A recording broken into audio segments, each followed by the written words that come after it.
pomembna prisotnost tudi slovenskih vojakov še naprej.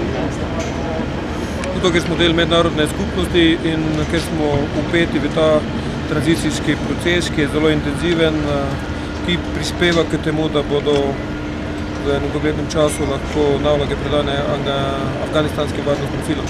No, ampak praktično tisto, kar ste videli, slišali, kje so,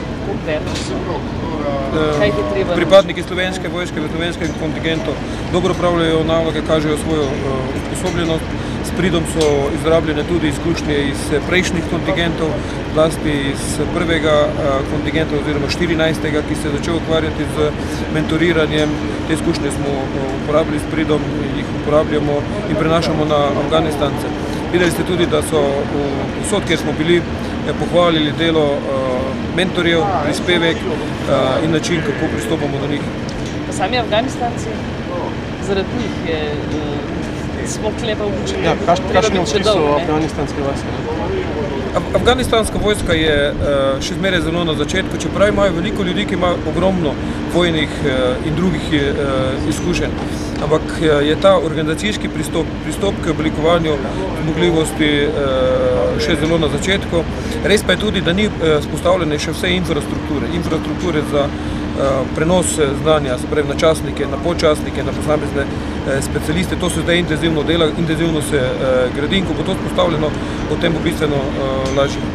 Zato v bistvu to je razlog, ali pa ne vem, da obstaja nekaj zadnje.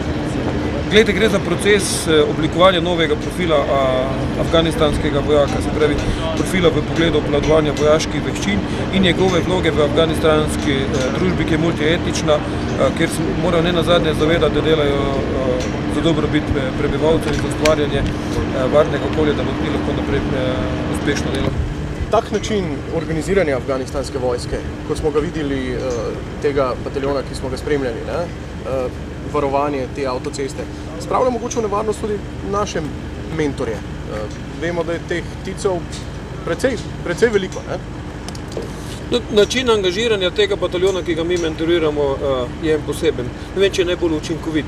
Resnica pa je, da naši pripadniki pri tem neposredno ne sodelujejo.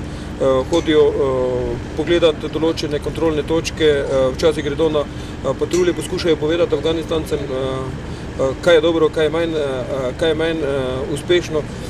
Koliko sem jaz dobil pogled in občutek, nisem pripričan, da so zaradi tega posebej izpostavljeni. Je pa res, da so takšne aktivnosti nepredvidljive in je pa res tudi, da imajo naše dobro zaščitno opremo. Bodo mednarodne sile v Afganistanu še dolgo?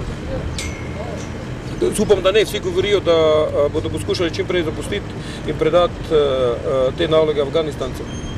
Zdaj, kolikšno je to obdobje dolgo ali kratko je vprašanje časa, govorijo o letu 2014, nekateri govorijo, da se bodo večino teh postopkov tranzicijskih končalo že do konca leta 2012. Jaz verjamem, da se večino teh stvari lahko zaključi do leta 2012.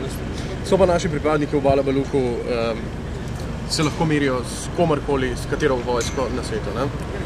Ne gre toliko za to, ali se lahko merijo, ali se lahko primerijo. Gotovo gre na enem delu tudi za primerjavo. Naši so pokazali v Bala Baluku, da lahko enakopravno, tako kot ostale države, upravljajo te naloge mentoriranja in da to delajo profesionalno in uspešno.